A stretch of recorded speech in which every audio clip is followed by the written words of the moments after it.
সুপ্রিয় দর্শক শ্রোতা,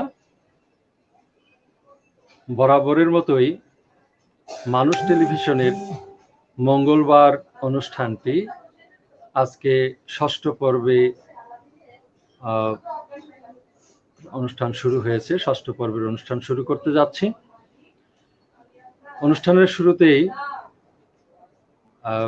আমাদের আজকের স্টুডিওতে যে অতিথিবৃন্দ আছেন তাদেরকে স্বাগত জানাচ্ছি।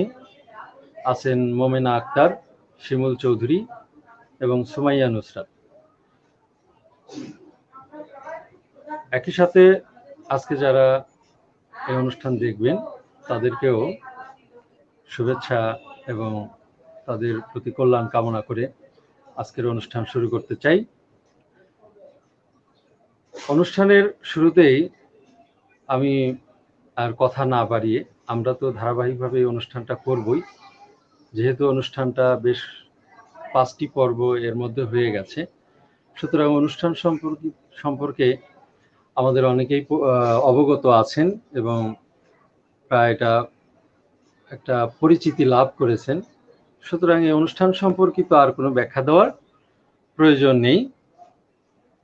তো আমরা অনুষ্ঠানে চলে যাই। প্রথমেই আমি মোমেনা আক্তারকে তার সম্পর্কে দু একটি কথা শুনবো এবং তার প্রথম পরিবেশনা কবিতা আবৃত্তি করবেন। তার কাছে চলে যাচ্ছি। মোমেনা আক্তার, কেমন আছেন?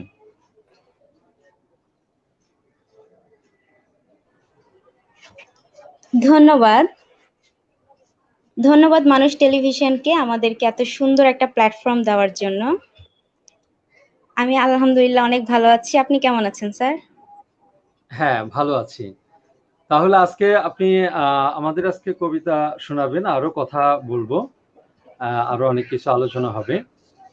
প্রথমেই আপনার একটি পরিবেশনা শুনতে চাই, সেটি দিয়ে আমাদের আজকের অনুষ্ঠান শুরু হোক। আচ্ছা, আমি প্রথমেই আবৃত্তি করছি আমার খুব পছন্দের একটা কবিতা, মেঘ বালিকার জন্য রূপকথা, লিখেছেন জয় গোস্বামী। আমি যখন ছোট্ট ছিলাম খেলতে যেতাম মেঘের দলে। একদিন এক মেঘ বালিকা প্রশ্ন করলো কৌতূহলে, এই ছেলেটা নাম কি রে তোর? আমি বললাম ফুসমন্তর। মেঘ বালিকা রেগেই আগুন, মিথ্যে কথা, নাম কি অমন হয় কখনো? আমি বললাম নিশ্চয়ই হয়, আগে আমার গল্প শোনো। সে বলল শুনবো না, যা, সেই তো রানী, সেই তো রাজা, সেই তো একই ঢাল তলোয়ার, সেই তো একই রাজার কুমার পক্ষীরাজে, শুনবো না আর ওসব বাজে। আমি বললাম তোমার জন্য নতুন করে লিখবো তবে। সে বলল সত্যি লিখবি? বেশ, তাহলে মস্ত করে লিখতে হবে, মনে থাকবে, লিখেই কিন্তু আমায় দিবি। আমি বললাম তোমার জন্য লিখতে পারি এক পৃথিবী। লিখতে লিখতে লেখা যখন সবে মাত্র 2-4 পাতা, হঠাৎ তখন ভূত চাপলো আমার মাথায়। খুঁজতে খুঁজতে চলে গেলাম ছোটবেলার মেঘের মাঠে। গিয়েই দেখি চেনা মুখ তো একটিও নেই এ তল্লাটে। একজনকে মনে হলো ওরই মধ্যে অন্যরকম। এগিয়ে গিয়ে বলি তাকেই, তুমি কি সেই মেঘবালিকা? তুমি কি সেই? সে বলেছে মনে তো নেই, আমারও সব মনে তো নেই। আমি বললাম তুমি আমায় লেখার কথা বলেছিলে? সে বলল সঙ্গে আছে, ভাসিয়ে দাও গায়ের ছিলে। আর হ্যাঁ শোনো, এখন আমি মেঘ নই আর, সবাই এখন বৃষ্টি বলে ডাকে আমায়। বলেই হঠাৎ এক পশলায় চুল থেকে নখ আমায় পুরো ভিজিয়ে দিয়ে অন্য অন্য বৃষ্টি বাদল সঙ্গে নিয়ে মিলিয়ে গেল খরস্রোতায়, মিলিয়ে গেল দূরে কোথায়, দূরে দূরে। বৃষ্টি বলে ডাকে আমায়, বৃষ্টি বলে ডাকে আমায়।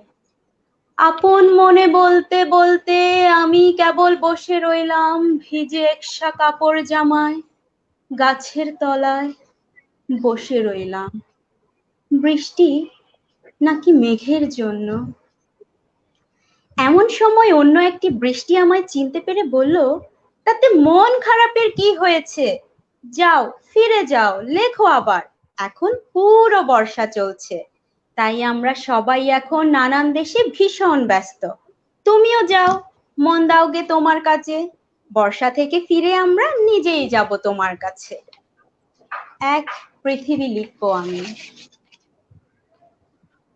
এক পৃথিবী লিখবো বলে ঘর ছেড়ে সেই বেরিয়ে গেলাম। ঘর ছেড়ে সেই ঘর বাঁধলাম গহন বনে। সঙ্গী শুধু কাগজ কলম, একাই থাকবো, একাই দুটো ফুটিয়ে খাবো। দু এক মুঠো ধুলোবালি যখন যারা আসবে মনে, তাদের লিখবো, লিখেই যাব। এক পৃথিবীর 100 রকম স্বপ্ন দেখার সাধ্য থাকবে যেরূপ কথার, সেরূপ কথা আমার একার। ঘাড় গোজে দিন লিখতে লিখতে, ঘাড় গোজে রাত লিখতে লিখতে, মুছেছে দিন, মুছেছে রাত। যখন আমার লেখবার হাত অসাড় হলো, মনে পড়লো সাল কি তারিখ, বছর কি মাস, সেসব হিসেব আর ধরিনি। লেখার দিকে তাকিয়ে দেখি এক পৃথিবী লিখবো বলে একটা খাতাও শেষ করিনি। সঙ্গে সঙ্গে ঝমঝমিয়ে বৃষ্টি এলো খাতার উপর, আমার আজীবনের লেখার উপর। বৃষ্টি এলো এই অরণ্যে, বাইরে তখন গাছের নিচে নাচছে ময়ূর আনন্দিত। এ গাছ ও গাছে উঠছে পাখি, বলছে পাখি, এই অরণ্যে কবির জন্যে আমরা থাকি। বলছে ওরা, কবির জন্য আমরা কোথাও, আমরা কোথাও, আমরা কোথাও হার মানিনি। কবি তখন কুটির থেকে তাকিয়ে আছে অনেক দূরে, বনের পরে, মাঠের পরে, নদীর পরে, সেই যেখানে সারা জীবন বৃষ্টি পড়ে, বৃষ্টি পড়ে, সেই যেখানে কেউ যায়নি, কেউ যায় না কোনোদিনই। আজ সে কবি দেখতে পাচ্ছে সেই দেশে সেই ঝর্ণা তলায় এদিক ওদিকে ছুটে বেড়ায় সোনায় মোড়া মেঘ হরিণী, কিশোর বেলার সেই হরিণী। ধন্যবাদ।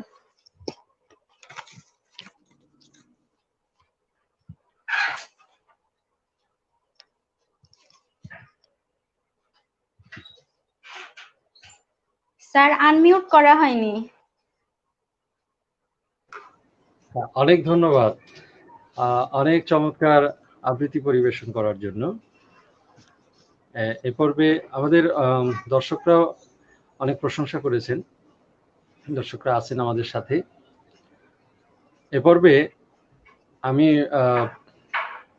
অনুরোধ জানাবো, আমি মোমেনা আক্তারের কাছে আসবো পরে, আবার কথাও শুনবো, আবৃত্তিও শুনবো। এবার আমি সুমন দেবনাথের কাছে যাচ্ছি। সুমন দেবনাথ ওনার নিজের লেখা একটি কবিতা ফেসবুকে এবং অন্যান্য জায়গাতে সব মিলিয়ে ওনার লেখা কবিতা দেখি, এবং আজকে উনি ওনার লেখা একটি কবিতা এখন পরিবেশন করবেন। অনুরোধ জানাবো সেই কবিতাটি নাম সহ পরিবেশন করার জন্য। সুমন দেবনাথ, কেমন আছেন? এই তো ভালো আছি, আপনি ভালো আছেন? হ্যাঁ, কোথায় থেকে যুক্ত হয়েছেন? আমি কিশোরগঞ্জ থেকে। আমাদের Actually আমার হ্যাঁ আমার বাড়ি হচ্ছে কিশোরগঞ্জ। অনুষ্ঠানে বিভিন্ন জায়গা থেকে যুক্ত হচ্ছে।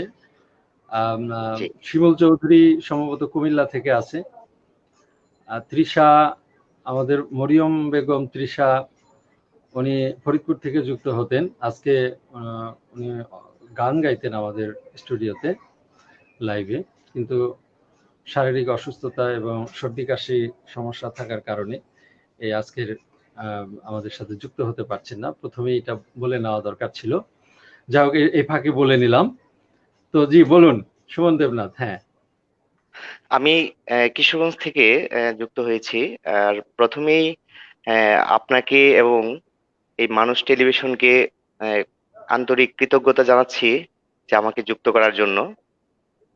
তো লেখালেখি বেশ ছোটবেলা থেকেই আমার করা হয়ে থাকে।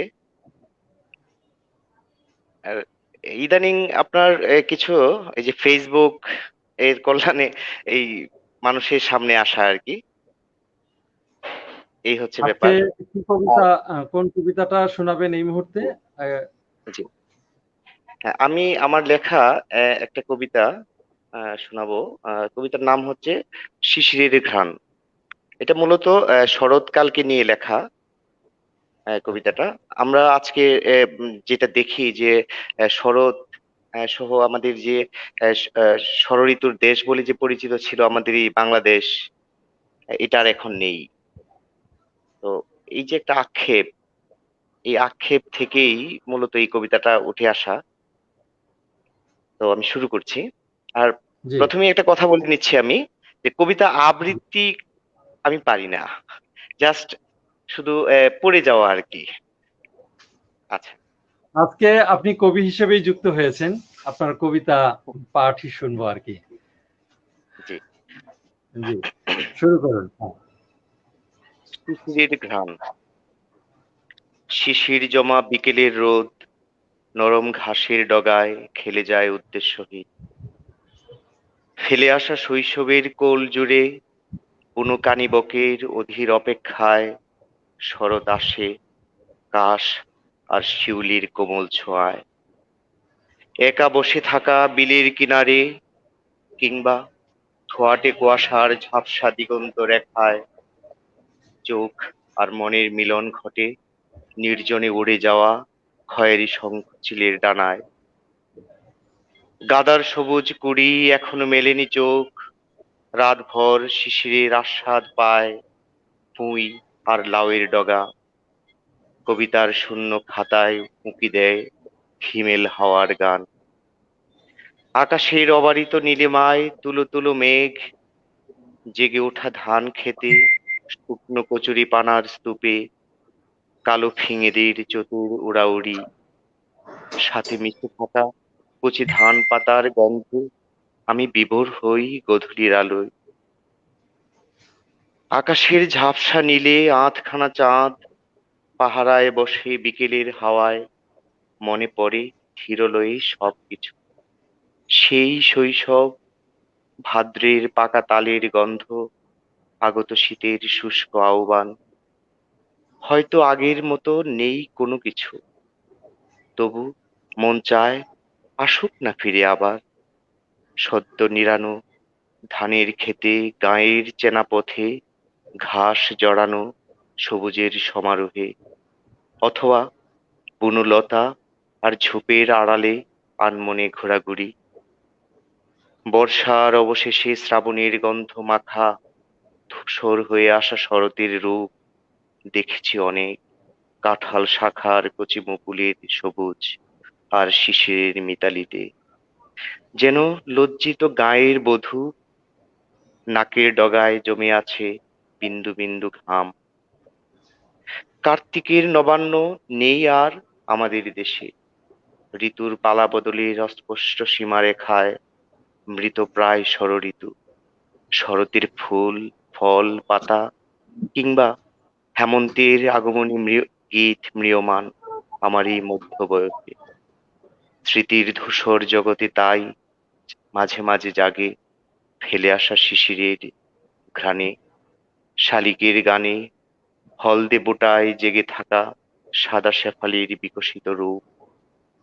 অনেক রাত কাটিয়েছি ঝরা শিশিরের শব্দ শুনে, এখনো শিশির ঝরে, হয়তো রাতে ভোরের বাতাসে কিংবা কোমল বালকের মনে। এখনো হাসনা হেনা গন্ধ বিলোয় নির্জন অন্ধকারে। হলুদের ফুল ফুটে অযত্নে অবহেলায়, চাঁদ আর দোলন চাপার গল্পে কেটে যায় রাত। আমাদের চোখ হয়তো দেখবে না আর শরতের সাদা কাশ্মীর বন, কচুরিপানার ফুলে অপেক্ষমান আগন্তুক হেমন্ত। তবু শরৎ আসে, আসে আমাদের মনে। আবেগের জোয়ারে ভাসে কবিতার খাতা, স্মৃতির মন্থন করে জন্ম হয় বর্ণিল পংক্তিমালার। ধন্যবাদ।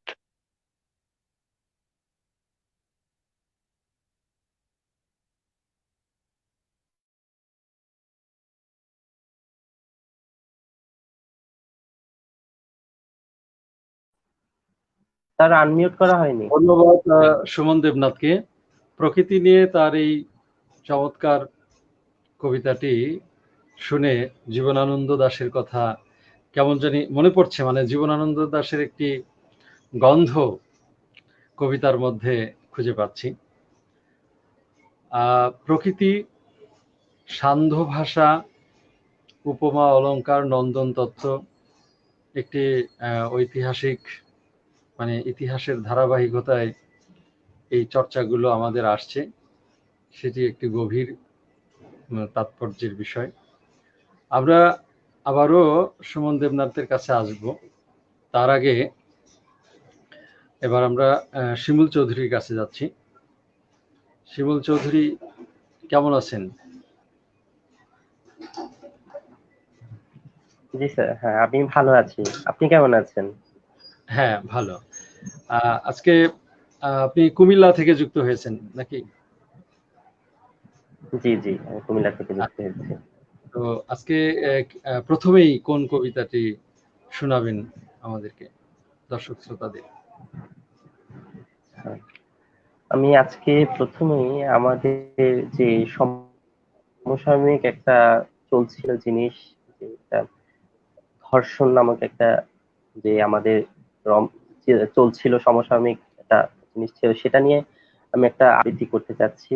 আবৃত্তিটির নাম হলো গণধর্ষণ। লিখেছেন সৌম্যজিৎ দেব।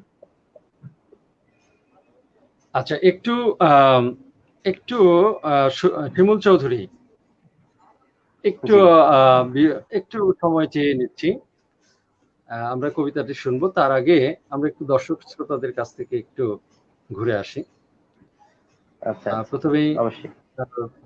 আমরা মোমেনা আক্তারের কবিতার সময়, মোমেনা আক্তারকে দেখতে পাচ্ছি না, যদি ক্যামেরাটা অন করে দেন সবাই, একটু আমাদের অনুষ্ঠানটা একটু ভালো হবে। আমরা ক্যামেরার সামনে থাকলে অনুরোধ থাকবে আর কি। তো সুকুমার দাস উনি লিখেছেন, অনেক সুন্দর আবৃত্তি শুনলাম মোমেনা আপার। তারপরে একই সাথে ফেরদৌস সেলিনা সিয়াম, হ্যাঁ সিয়াম, উনিও লিখেছেন, ওয়েল ডান মোমেনা লুনা ভাবি। অর্থাৎ যাই হোক, মোমেনা আপার দেবর লিখেছেন আর কি। আরেকটি কমেন্ট করেছেন ওনার কবিতা শুনে, ওয়েল ডান মোমেনা লুনা, লিখেছেন রোকসানা আক্তার। আমরা একই সাথে একটু পড়ে নিতে চাই যে সুমন দেবনাথের কবিতায় মানে যুক্ত হয়েছেন আমাদের দর্শক সত্যজিৎ মণ্ডল, শুভকামনা, শুভ সন্ধ্যা জানিয়েছেন। আছি পুরোটা সময় ধরে। সুমন দেবনাথের কবিতা আবৃত্তি ভালো লাগলো। কবির কণ্ঠে নিজের লেখা কবিতার আলাদা আবেগ থাকে। হ্যাঁ, সত্য কথাই, যেটি কবি যখন কবিতা লেখেন তখন তিনি আবৃত্তি বাচিক শিল্পী না হলেও তার যে বলার ঢংটা, সেই কবিতার ভাবের সাথে যে উপস্থাপনের আকাঙ্ক্ষাটা, সে আকাঙ্ক্ষাটা কবির কণ্ঠে যখন শোনা যায়, তিনি বাচিক শিল্পী না হলেও পাঠ করলেও সেটি শ্রোতাদের কাছে ভালো লাগে। যে নিজের কবিতা যখন পাঠ করেন। রাজীব দেবনাথ উনি লিখেছেন, সুমনের লেখনী ও আবৃত্তি অসাধারণ, শুভকামনা অফুরন্ত। আমাদের সাথে যুক্ত আছেন গত পর্বের আমাদের অনেক দীর্ঘ সময় আলোচনায় ছিলেন সালেহা সুলতানা, আমাদের অনুষ্ঠান দেখছেন, স্বাগত জানাচ্ছি ওনাকে।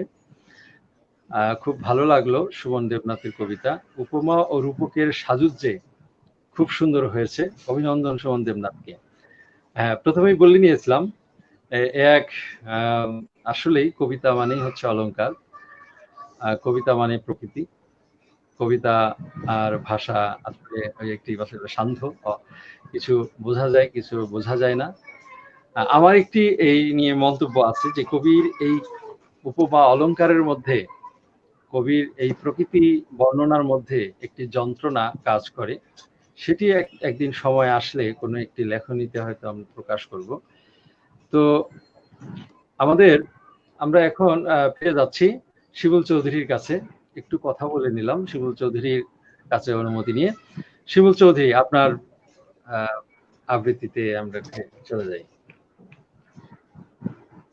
হ্যাঁ, আমি শুরু করার আগে বলতে চাচ্ছিলাম যে আমার আগে যে মোমেনা আক্তার ম্যাম এবং সুমন দেবনাথ স্যার যে আবৃত্তি করলেন, অসম্ভব সুন্দর আবৃত্তি করেছেন। অসম্ভব, আমার খুবই ভালো লেগেছে তাদের দুজনের আবৃত্তি। তো আমি এখন একটা আবৃত্তি করতে যাচ্ছি সৌম্যজিৎ দেবের লেখা গণধর্ষণ কবিতা। সেই মেয়েটা যে বাস থেকে নামলে তোমরা আর চোখে তাকাও, যার ওড়না সরে গেলে তোমরা পাশবিক দৃষ্টি ফেরাও। সেই মেয়েটা যাকে দুর্গা সাজিয়ে তোমরা অঞ্জলি দাও, স্নেহ যার মাতৃত্বে, মাতৃত্ব যার অস্তিত্বে, তবু যৌনতা থাকে তোমাদের দৃষ্টিতে। তাই মুহূর্তে ভুলে যাও মায়ের রূপ, শারীরিক চাহিদার মাতলামিতে ভেসে যেতে চাও অনেক দূর। সেই মেয়েটা, হ্যাঁ হ্যাঁ সেই মেয়েটা, সেও তো মানুষ, শরীরে তার মায়ের পরিচয়। তবু মানবিকতা তোমাদের হারিয়ে যায়, আঁচড়ে কামড়ে নিতে চাও তার জীবন্ত মাংসের স্বাদ। শেষ নিঃশ্বাস অবধি ভোগ করো তার অন্তিম নির্যাস। ভুলে যাও সেই মেয়েটার মধ্যেও ছিল তোমার মায়ের স্নেহ, ছিল তোমার বোনের অভিমান, যাকে ভরসা দিয়েছিলে রাখতে তার সম্মান। সেই মেয়েটা হতেও তো পারে তোমারই নিজের, তবু তোমারই মতো কারো যৌনতার শিকার। আরো একবার ভাবো, আরো একবার করো অঙ্গীকার, আরো একবার ভাবো, আরো একবার করো অঙ্গীকার। ফুল ছিঁড়ে নয়, বরং ভালোবাসার মাটিতে তাকে ফুটে উঠতে দিও আবার। ভালোবাসার মাটিতে তাকে ফুটে উঠতে দিও আবার। ধন্যবাদ। ধন্যবাদ শিমুল চৌধুরীকে। একটি প্রাসঙ্গিক, সময় উপযোগী, এই সময়ের আর্তনাদ কবিতার মধ্যে অনেক মানুষের, আমরা সেই কবির সাথে একমত।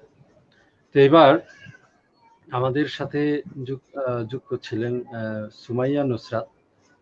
তাকে আর যুক্ত হতে দেখছি না, আশা করব যুক্ত হবে। যুক্ত হলে পরে তার কাছ থেকে কবিতা শুনবো। এ পর্বে আবারও চলে যাচ্ছি মোমেনা আক্তারের কাছে। মোমেনা আক্তারের কাছে আমরা পরবর্তী কবিতা আবৃত্তি শুনব। এবার কোন কবিতাটি আবৃত্তি করবেন? আমি এখন আবৃত্তি করতে চাচ্ছি নার্স কবিতাটি। যেহেতু আমরা এখন করোনা বিপর্যয়ের মধ্য দিয়ে যাচ্ছি এবং আমাদের যারা সম্মুখ যোদ্ধা আছেন, যারা আমাদেরকে সবসময় সেবা দিয়ে যাচ্ছেন, সেই সকল সম্মুখ যোদ্ধাদের অর্থাৎ ডাক্তার, নার্স, পুলিশ, তাদের প্রতি শ্রদ্ধা জানিয়ে আমি কবিতাটি আবৃত্তি করছি। কবিতার নাম নার্স, লিখেছেন সুশান্ত মাইতি। ঝুপড়ির মতো টুপিখানা পরে সামলায় জনরস, ইঞ্জেকশন নিয়ে কেউ মারা গেলে নার্সি নন্দ ঘোষ।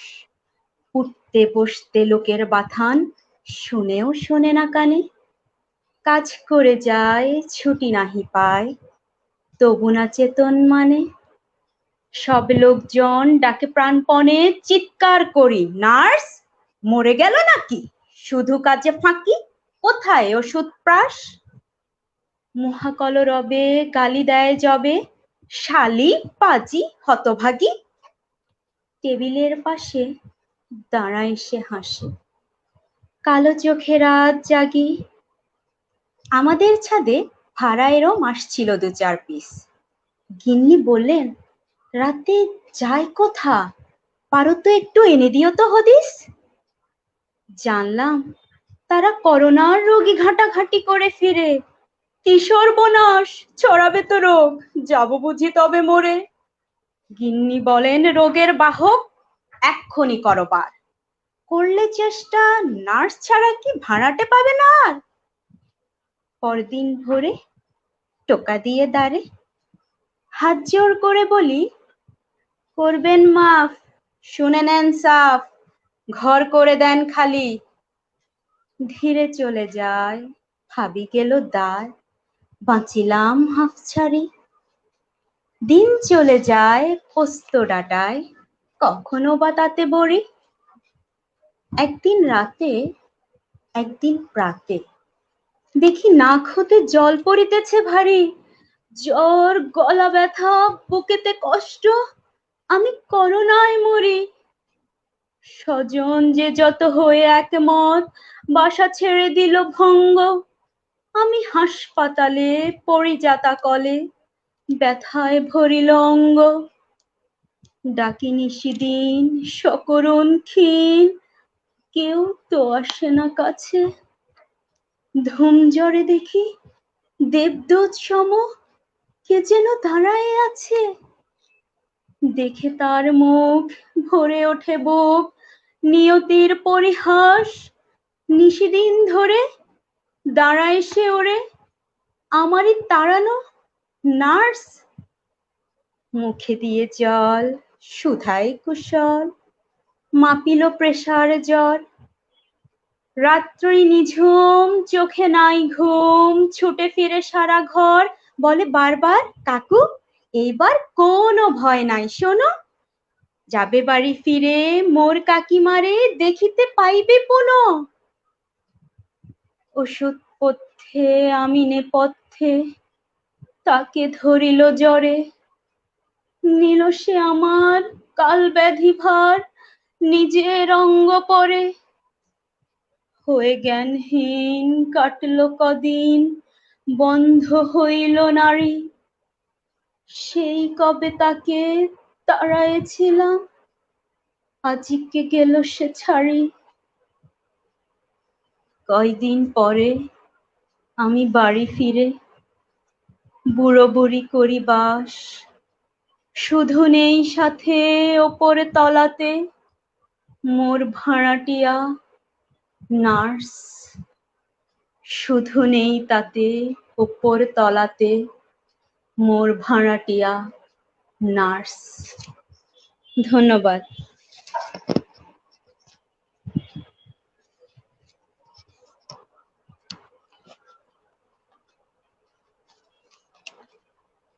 স্যার আনমিউট করা হয়নি।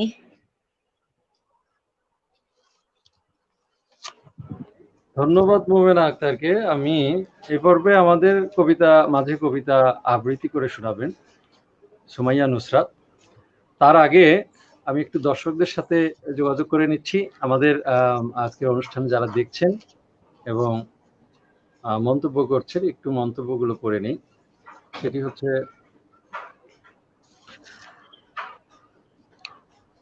আমাদের এইখানে কি নাম, শুভকামনা রইল সবার জন্য। সাকওয়াত ওসমান সৌরভ লিখেছেন, বিশেষ করে মানুষ টেলিভিশনকে জানাই আন্তরিক ধন্যবাদ আমাদেরকে এমন একটি সুন্দর সময় উপভোগ করার সুযোগ করে দেওয়ার জন্য। সকলের আবৃত্তি খুব সুন্দর হয়েছে। ধন্যবাদ আপনাকেও আমাদের অনুষ্ঠান দেখার জন্য। এবং শিমুল চৌধুরীকে লিখেছেন, শিমুল চৌধুরী আবৃত্তি শুনে লিখেছেন হচ্ছে আফতাব হোসাইন আসিফ। শিমুল চৌধুরী খুব লাগলো বন্ধু, ভালো লাগলো আর কি, এটাই বলতে চেয়েছেন। রোকসানা আক্তার লিখেছেন, সকলের আবৃত্তি অনেক সুন্দর হয়েছে। আমাদের অনুষ্ঠান দেখছেন, সকলকে আসলে অভিনন্দন জানাচ্ছি এই অনুষ্ঠানে। আপনারা দর্শক শ্রোতারা আমাদের সাথে আছেন, এজন্য আমরা অনুপ্রাণিত হই এবং অনুষ্ঠানকে চালিয়ে যেতে আগ্রহ পাই, উৎসাহ পাই। সাইফুল লিখন সুন্দর বলেছেন অনুষ্ঠানকে। সত্যজিৎ মণ্ডল উনি লিখেছেন, শিমুল চৌধুরীর কবিতা আবৃত্তি ভালো লাগলো। ধন্যবাদ সত্যজিৎ মণ্ডলকে, বরাবরই আমাদের সাথে আছেন উনি। আরো লিখেছেন আরিফ হোসেন, অনেক সুন্দর আয়োজন মানুষ টেলিভিশনের জন্য, অনেক ধন্যবাদ আপনাকে। সত্যজিৎ মণ্ডল আরেকটি মন্তব্য করেছেন, মোমেনা আক্তারের আবৃত্তিতে আবেগ ছিল, ভালো লাগলো। একেবারেই আমার মনের কথাই বলেছেন, বেশ ভালো আবৃত্তি করেছেন, আমার কাছে খুব ভালো লেগেছে, দর্শক শ্রোতাদের কাছেও ভালো লাগছে, সবার কাছেই ভালো লাগছে। আজকে অনুষ্ঠানে সবাই আমাদের সবাই পরিবেশন করছেন, সবার জন্য শুভকামনা। কামাল হোসেন পাশা লিখছেন, অনেক ভালো লাগলো। নাজমুল হুদা আমার সহকর্মী সম্ভবত, স্যার আমি আসি, হ্যাঁ থাকুন। আমরা এখন পরিবেশনা দেখব, আবৃত্তি শুনব সুমাইয়া নুসরাতের কাছে। সুমাইয়া নুসরাত কেমন আছেন?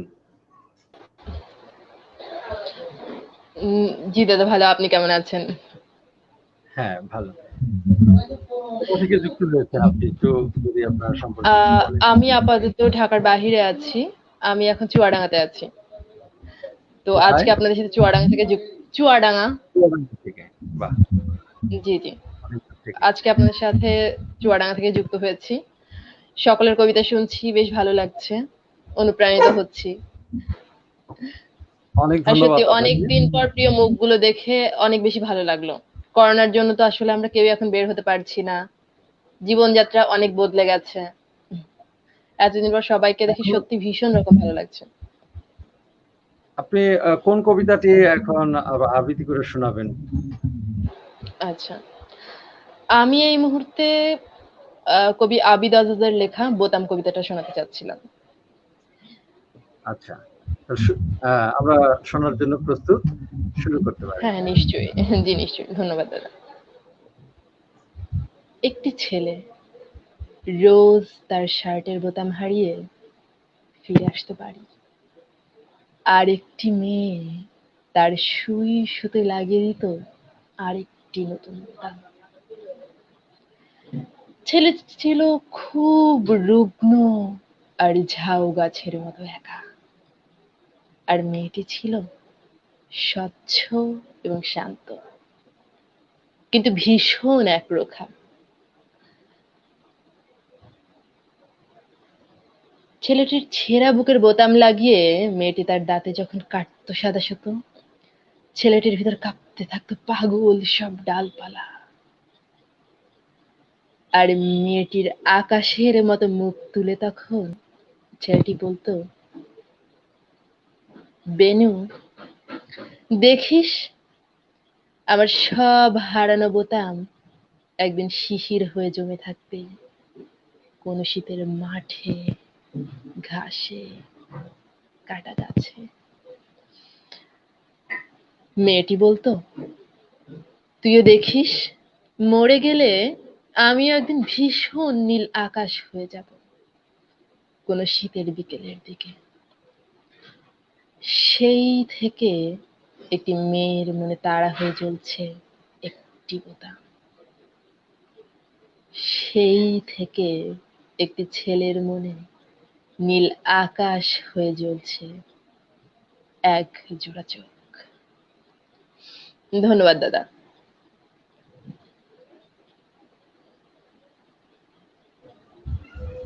অনেক ধন্যবাদ সুমাইয়া নুসরাতকে। সুমাইয়া নুসরাত যারা জি দাদা। জানি। তো আমরা পরে আবার আপনার কাছে আসছি। তবে এই ফাঁকে আমাদের সাথে আজকে যুক্ত হয়েছেন কবি সুমন দেবনাথ। আমরা ওনার কাছে যাচ্ছি, ওনার আরেকটি কবিতা আমরা শুনবো। উনি আরেকটি কবিতা আমাদের শোনাবেন। সুমন দাদা শুনতে পাচ্ছেন? ধন্যবাদ। জি, আমাকে শোনা যাচ্ছে? হ্যাঁ, শোনা যাচ্ছে, সাউন্ড ঠিক আছে। আমাকে আচ্ছা আচ্ছা, আমি এখন আমার আরেকটি কবিতা, আমি আমার নিজের লেখা আরেকটি কবিতা আমি পড়ছি। আসলে আমি বলছি এই জন্য যে আমারটা ঠিক আবৃত্তি বলতে যা বোঝায় আমার ঠিক হয়ে ওঠে না আর কি, জাস্ট পড়া। আমার এখনকার কবিতার নাম হচ্ছে হোমোসেপিয়েন্স। সভ্যতার অসভ্য পথে বিবর্তিত আমরা এক অদ্ভুত হোমোসেপিয়েন্স। ভালো আর মন্দের দ্বিধায় বিবর্তিত প্রাগৈতিহাসিক প্রজন্মের ধারাবাহিকতা আমরা মেনে চলছি এখনো অবনত মস্তকে। হার্টের প্রতিটি প্রকোষ্ঠে বয়ে চলা স্পন্দনে আজও আন্দোলিত হয় আমাদের আদিম জিনোমের অসভ্য সিগন্যাল। পতিতার দুই উরুর মাঝখান থেকে প্রিয়তমা স্ত্রীর দুবাহুর বন্ধন, সবখানে ব্যাপিত হচ্ছে ধর্ষণের গন্ধ। নক্ষত্রের অন্ধকার জগতে প্রজন্ম পরম্পরায় অঙ্কুরিত স্বপ্নের ছায়াগুলো আজও প্রেরণা দেয় আমাদের চলার পথে। প্লিস্টোসিন যুগের ডাইনোসরে নিউরনে গজানো হিংসাত্মক রক্ত পিপাসা আমরা বয়ে বেরিয়েছি জিহাদি, ক্রুসেডি, কুরুক্ষেত্রে কিংবা সাম্রাজ্যবাদী মধ্যযুগের তলোয়ারের ডগায়। চাপতিতে মাখানো ছিটকানো মগজ আর অবাঞ্ছিত বেরিয়ে আসা কালচে রক্তের দলা মনে করিয়ে দেয় আমাদের বিবর্তনের ইতিহাস। ভালোবাসাহীন ভালোবাসাবাসী নীরস কবির দায়হীন পদ্মে তাপিয়ে বেড়ায় আমাদের আদি ভৌতিক উন্মত্ত উল্লাস। মহাজাগতিক সুরের ছন্দমালা লৌকিক কাঁটাতারের সীমানায় আজও আবদ্ধ করে চলেছি নপুংস জাতীয়তার নামে। রাজপথ থেকে মেরুপথ সবখানেই ন্যায্য দাবির অনাকাঙ্ক্ষিত আন্দোলনে প্রমাণিত হয় আমাদের মননের স্বেচ্ছাচারিতা। অতীন্দ্রিয় ভাবনার জঙ্গলাকীর্ণ বুনো মন আমাদের সত্তার অংশীদার আজ। মগজে জমানো ধুলোর স্তরে স্তরে চাষাবাদ করে চলছে আদিম বিশ্বাস আর পাশবিকতার বীজ। তবু নির্লজ্জতার সীমানা পেরিয়ে আমরা দাবি করে চলি আমাদের প্রজাতির শ্রেষ্ঠত্ব। ধন্যবাদ।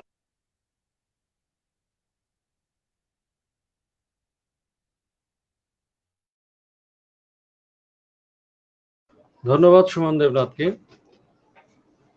আমাদের সাথে যুক্ত আছেন, আমরা আবারও সুমন দেবনাথের কবিতা শুনব এবং তার কাছে আসব। তার আগে একটু কয়েকটি মন্তব্য পড়ে নিচ্ছে আমাদের অনুষ্ঠান যারা দেখছেন। সত্যজিৎ মণ্ডল আমাদের অনুষ্ঠানের সকলেরই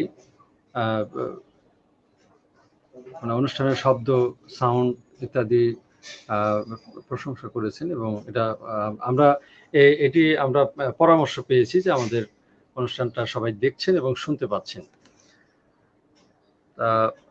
কামাল হোসেন পাশা লিখেছেন, আসলে এরকম অনুষ্ঠান বিশেষ করে কবিতা আবৃত্তি খুব ভালো লাগে। ধন্যবাদ আপনাকে, আমাদের সাথেই থাকবেন এবং আপনাকেও আমরা একদিন কবিতা আবৃত্তিকার হিসেবে যুক্ত করে হয়তো নিয়ে নিব।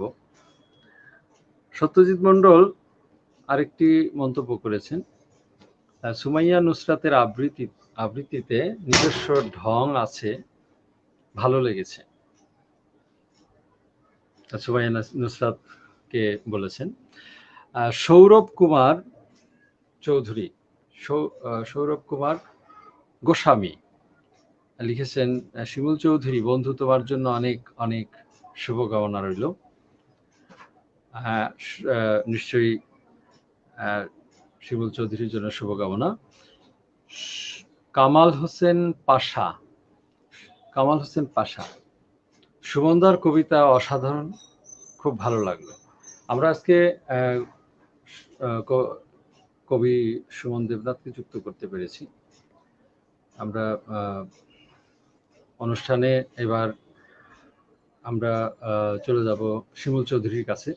শিমুল চৌধুরীর আরেকটি কবিতা শুনবো, অপেক্ষায় আছে, অনেকেই অপেক্ষা করছেন কষ্ট করে সময় দিয়ে, এজন্য সবার প্রতি কৃতজ্ঞ। শিমুল চৌধুরী,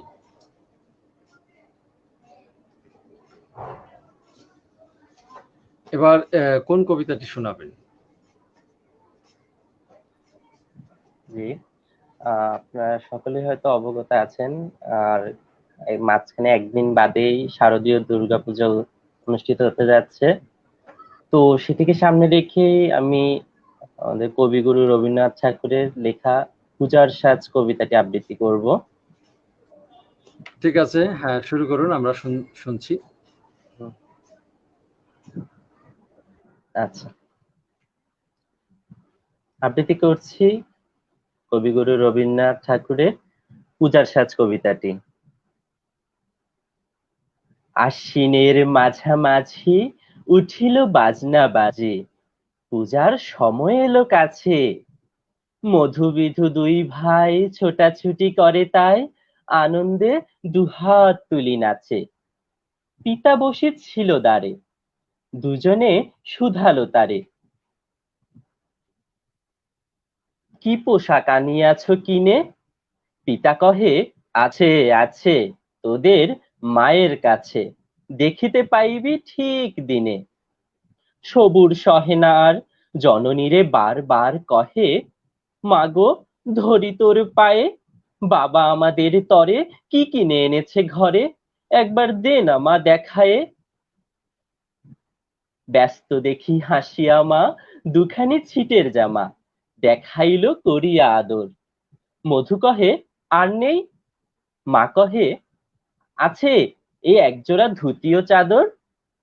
রাগিয়া আগুন ছেলে কাপড় ধুলায় ফেলে কাঁদিয়া কহিল, চাহি না মা, রায়বাবুদের গুপি পেয়েছে জরির টুপি, ফুল কাটা সাটিনের জামা।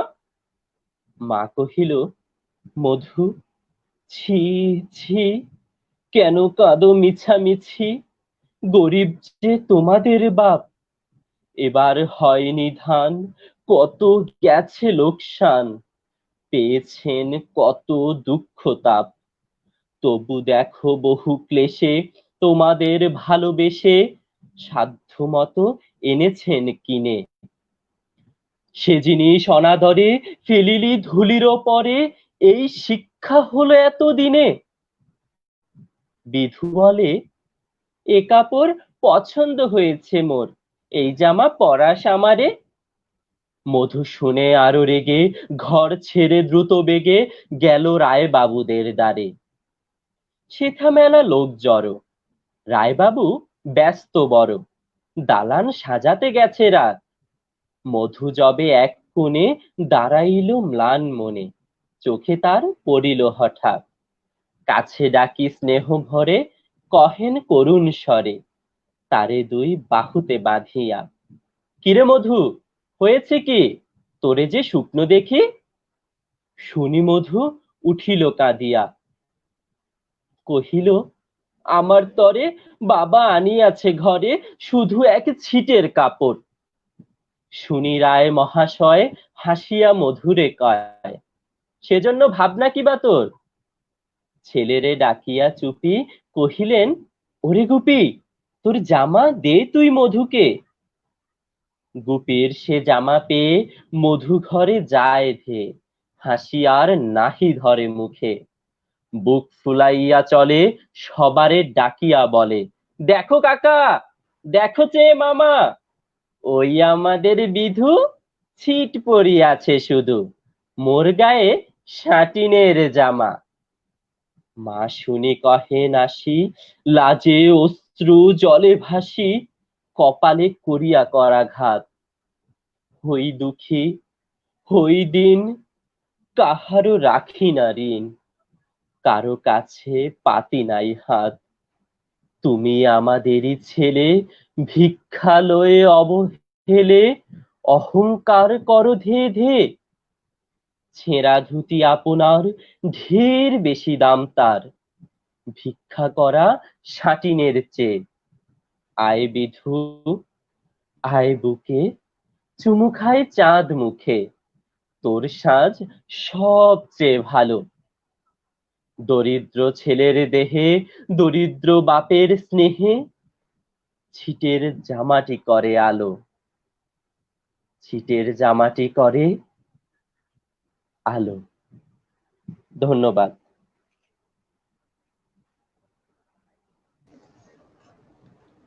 ধন্যবাদ শিমুলকে, উম, শিমুল চৌধুরীকে। আমাদের দর্শক শ্রোতাদের উদ্দেশ্যে একটি অনুরোধ করব। অনেকেই যারা শেয়ার করেন, আমাদের যারা আজকে পরিবেশন করছেন, অনেকেই তার নিজ নিজ আইডিতে আজকের এই আইডিতে এই অনুষ্ঠানটি শেয়ার দিয়েছেন। অনেক দর্শক এই শেয়ারটা শুধু দেখেন, কিন্তু ভিডিওর উপরে চাপ দেন না। ভিডিওর উপরে চাপ না দিয়ে যদি অনুষ্ঠান দেখেন এবং কমেন্ট করেন, সেই কমেন্টগুলো আসলে আমরা এইখানে পড়তে পারবো না, মানে আসে না এই লাইভ অনুষ্ঠানে। আমরা আশা করব যে আইডিগুলোতে এই অনুষ্ঠানটি শেয়ার দেওয়া হয়েছে, সেখানে যারা দেখছেন তারা ভিডিওর উপরে ক্লিক করে তারপরে দেখবেন এবং কমেন্ট করবেন এবং শেয়ার দিবেন, লাইক দিবেন এবং কমেন্ট করবেন। সেই কমেন্টগুলো আমরা এখানে পড়তে পারবো। আমরা এর গত বেশ কয়েকটি অনুষ্ঠানেও দেখেছি যে আমার আইডিতে শেয়ার দেওয়া হয়েছে এবং অন্যান্যদের আইডিতে শেয়ার দেওয়া হয়েছে, এবং সেখানে একই সময় যে সময় অনুষ্ঠানগুলো চলছে সেই সময় অনেকেই কমেন্ট করেছেন, কিন্তু সেই কমেন্টগুলো তো আমাদের অনুষ্ঠানে এখন দেখা যাবে না, আমরা দেখতে পাচ্ছি না। তো ভিডিওর উপরে ক্লিক করে, মানে চাপ দিয়ে টাচ করে তারপরে অনুষ্ঠান দেখবেন, আপনাদের কমেন্টগুলো আমরা এই অনুষ্ঠানে পড়তে পারবো, দেখতে পারবো। দর্শকদের জন্য এই অনুরোধ রইল। আমাদের মাঝে মন্তব্য করেছেন কামাল হোসেন পাশা, আবারও মন্তব্য করেছেন, সুমনদার কবিতা অসাধারণ, খুব ভালো লাগলো। সুমনদার কবিতা নিয়ে লিখেছেন। ফারহানা তন্নি লিখেছেন অসাধারণ শিমুল, শিমুলের কবিতা শুনে লিখেছেন। আমাদের সত্যজিৎ মণ্ডল মন্তব্য করেছেন সুমন দেবনাথের এই কবিতাটি একটি অসাধারণ সৃষ্টি, ভালো লাগলো। আমরা এরপরে আমরা মোমেনা আক্তারের কাছে চলে যাব তার আরেকটি কবিতা শোনার জন্য। মোমেনা আক্তার আছেন? জি, এবার আপনি বোধহয় আরেকটি কবিতা শোনাবেন, সেটি তার আগে একটু আপনার সম্পর্কে দু একটি কথা শুনে নিতে চাই। আপনার সম্পর্কে, নিজের সম্পর্কে যেটুকু আপনি বলতে চান। আচ্ছা, আমি মোমেনা আক্তার, একটা কলেজে প্রভাষক হিসেবে আছি। তো জীবনে প্রথম আবৃত্তি শিখেছিলাম আমার মায়ের কাছে, যখন আমি প্রাইমারি স্কুলে পড়ি। তখন হচ্ছে স্কুলের প্রোগ্রামগুলোতে মানে পাঠ্য বইয়ের দু একটা কবিতা আবৃত্তি করার চেষ্টা করতাম। আসলে ওভাবে কখনো আবৃত্তি চর্চা আমার করা হয়নি, তাই আমার দর্শক শ্রোতাদের কাছে আমি বিনীত অনুরোধ জানাচ্ছি, আমার আবৃত্তিতে কোনো ভুল ত্রুটি হয়ে থাকলে আপনারা ক্ষমা সুন্দর দৃষ্টিতে দেখবেন। এখন আমি হচ্ছে সব শেষে একটা কবিতা আবৃত্তি করছি, যেটা আমার হাজবেন্ড লিখেছেন। যদিও তিনি লেখালেখির সাথে ওভাবে যুক্ত নন, তিনি মা দিবসে মাকে উৎসর্গ করে একটা কবিতা লিখেছিলেন। তো তার যে লেখার প্রয়াসটা, এটাকে শ্রদ্ধা জানিয়ে এবং উৎসাহিত করবার জন্য আমি কবিতাটি আবৃত্তি করার চেষ্টা করছি।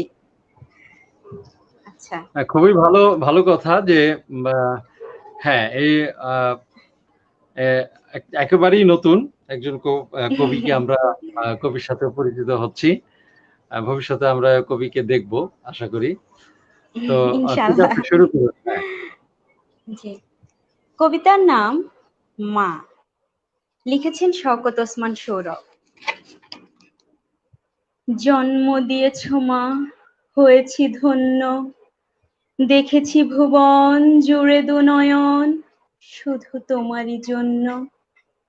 তোমার আলোয় আলোকিত হয়েছে জীবন, তুমি দিলে নিছে আমার প্রতিটা দিন, প্রতিটি ক্ষণ। অজস্র ভালোবাসা দিয়েছ সাহস, হয়েছি আগুয়ান, এত বড় জগতে পেয়েছি অবস্থান। পূরণ হয়েছে স্বপ্ন, তা যে শুধু তোমারই অবদান। সংসার সাগর দিয়ে পারি, ভাসিয়ে নিয়ে চলেছ জীবন তরী। সহস্র অভিমানেও ছাড়নি হাল, অধিক আকুলতায় তুলেছ পার। দিয়েছি কষ্ট, করেছ ক্ষমা, সত্য বলে জেনেছি তোমায়। মহান সৃষ্টিকর্তার এক অপূর্ব সৃষ্টি, যার নেই কোনো তুলনা। হাজার কষ্ট ভুলে রেখেছ আজও তোমার ছায়ার তলে।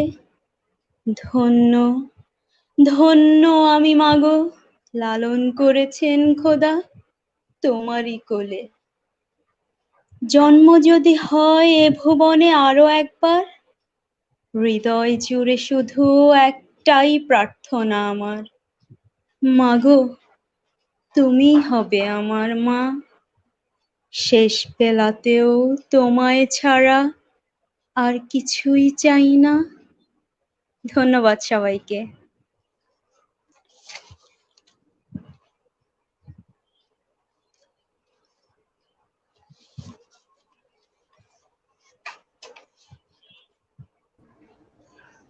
ধন্যবাদ মোমেনা লুনাকে।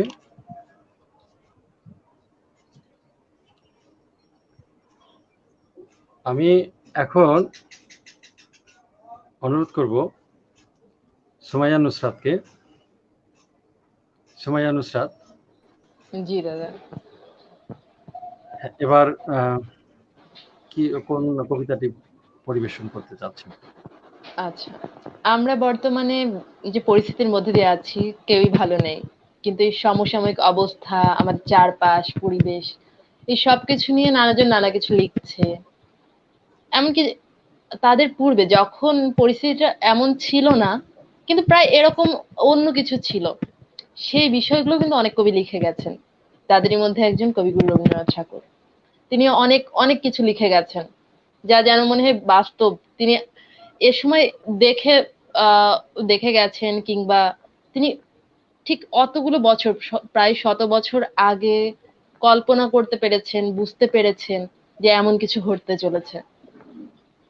ঠিক তেমনই একটা কবিতা আজকে আমি আপনাদের সামনে উপস্থাপন করতে চাচ্ছি। আমরা বহুবার এই কবিতাটা নাটকের মতো মঞ্চায়িত হতে দেখেছি।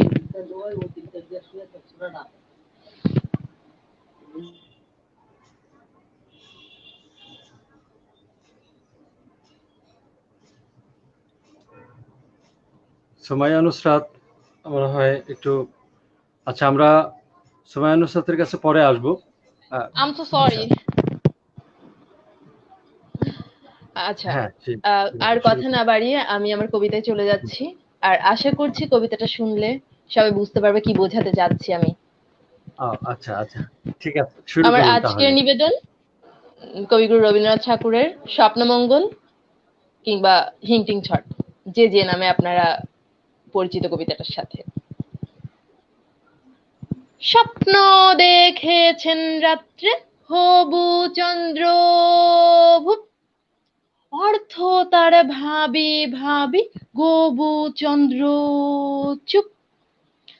শিওরে বসিয়ে যেন তিনটে বাদরে উকুন বাছিতে ছিল পরম আদরে। একটু নড়িতে গেলে গালে মারে চড়, চোখে মুখে লাগে তার নখেরও আঁচড়। সহসা মিলালো তারা, এলো এক বেদে, পাখি উড়ে গেছে বলে মরে কেঁদে কেঁদে।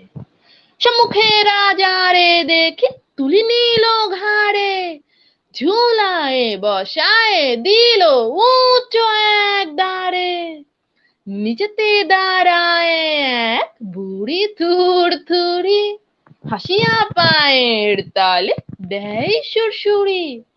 রাজা বলে, কি আপদ, কেহ নাহি ছাড়ে। পা দুটো তুলিতে চাহে, তুলিতে না পারে। পাখির মতন রাজা করে ছটফট, বেদে কানে কানে বলে, হিং টিং ছট, হিং টিং ছট, হিং টিং ছট।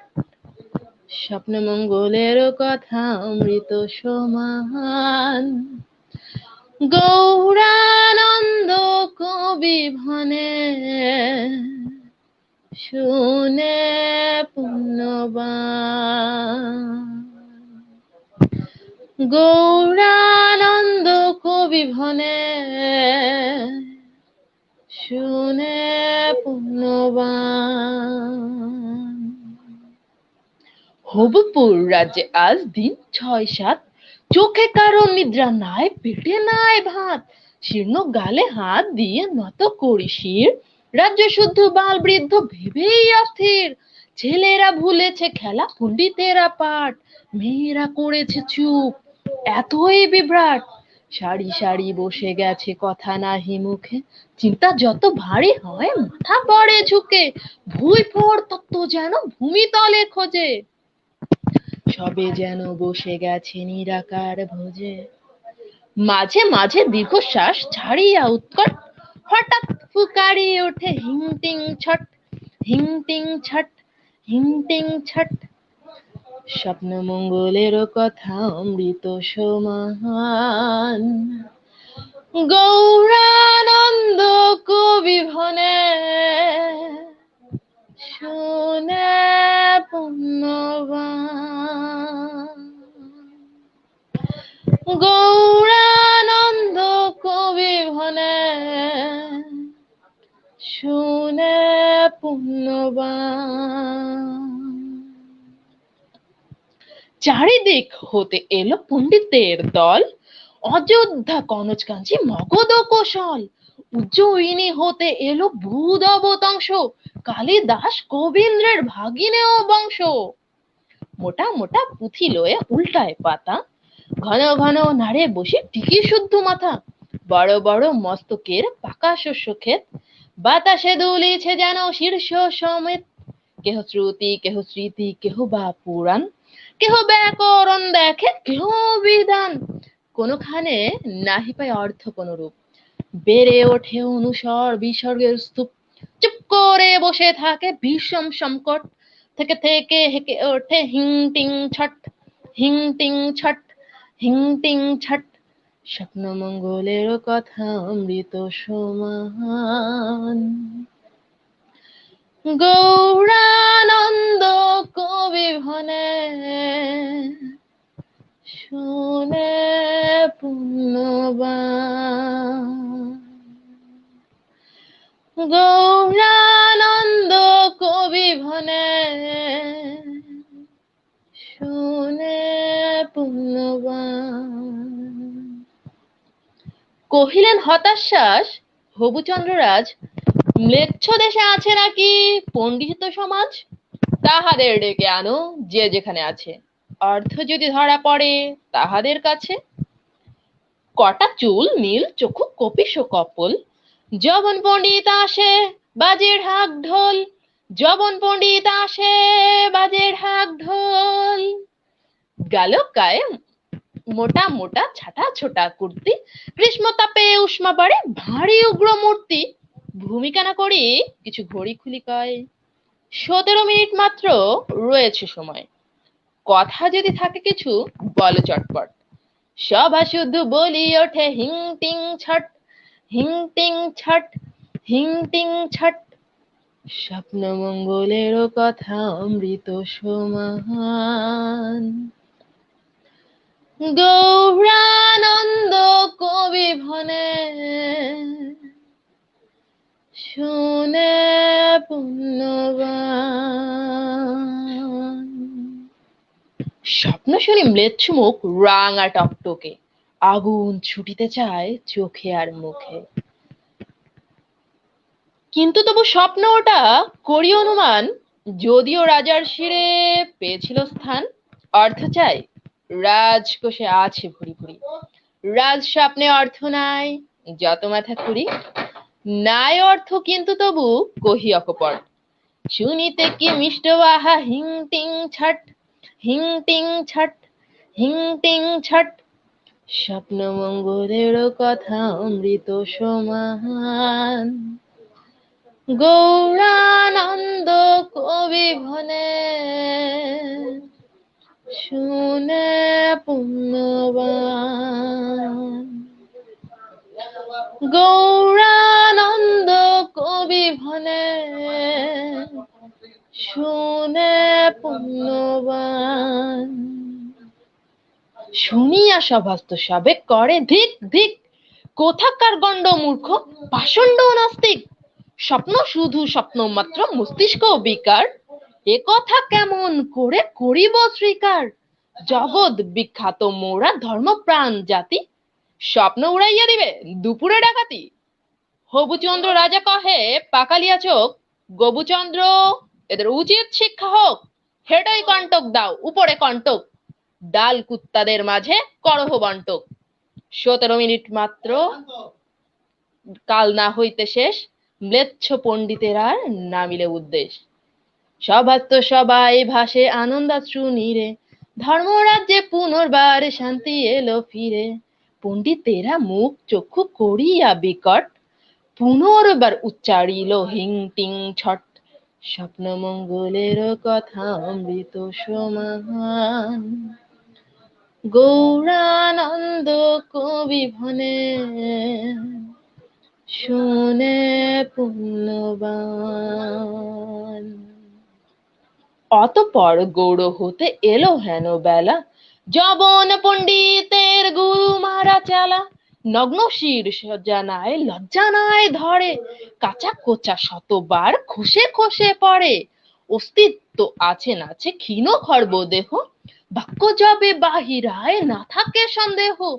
এতটুকু যন্ত্র হতে এত শব্দ হয়, দেখিয়া বিশ্বের লাগে বিষম বিস্ময়।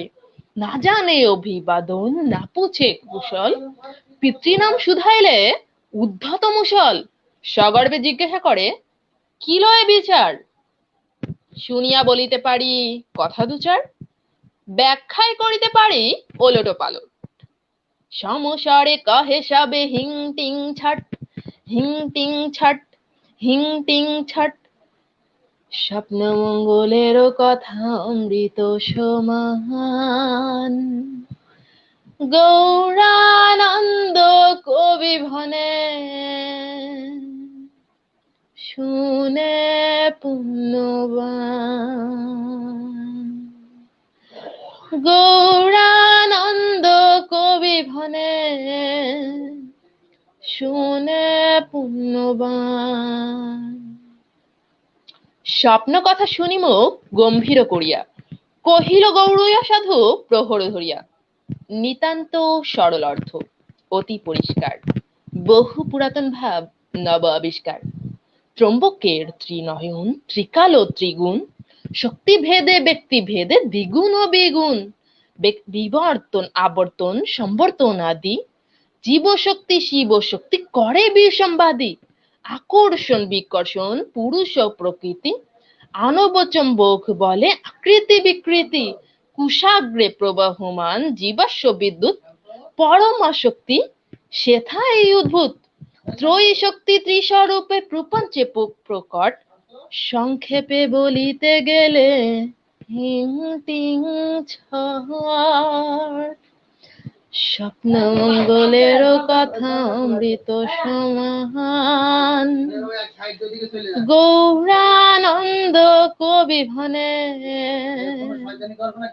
শুনে পুণ্যবান। সাধু সাধু সাধু রবে কাপে চারিধার, সবে বলে পরিষ্কার অতি পরিষ্কার। দুর্বোধ্য চাচ্ছিল কিছু হয়ে গেল জল, শূন্য আকাশের মতো অত্যন্ত নির্মল। হাঁপ ছাড়ি উঠিলেন হবু চন্দ্ররাজ, আপনার মাথা হতে খুলিল এ তাজ। পড়াইয়া দিল ক্ষীণ বাঙালির শিরে, ভারে বুঝি মাথাটুকু পরে বুঝি ছিঁড়ে। বহুদিন পরে আজ চিন্তা গেল ছুটে, হাবুডুবু হবি রাজ্য নড়ি চড়ি ওঠে। ছেলেরা ধরিল খেলা বৃদ্ধেরা তামুক, এক দণ্ডে খুলে গেল রমণীর মুখ। দেশ জোড়া মাথা ধরা ছেড়ে গেল চট, সবাই বুঝিয়া গেল হিং টিং ছট, হিং টিং ছট, হিং টিং ছট, হিং টিং ছট। স্বপ্ন মঙ্গলেরও কথা অমৃত সমান, গৌরানন্দ কবি ভনে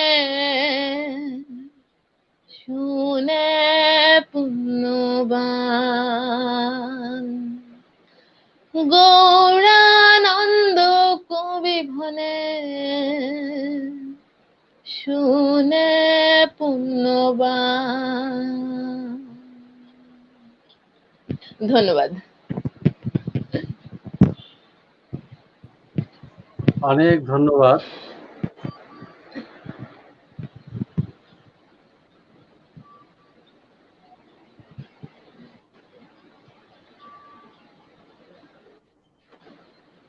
আমরা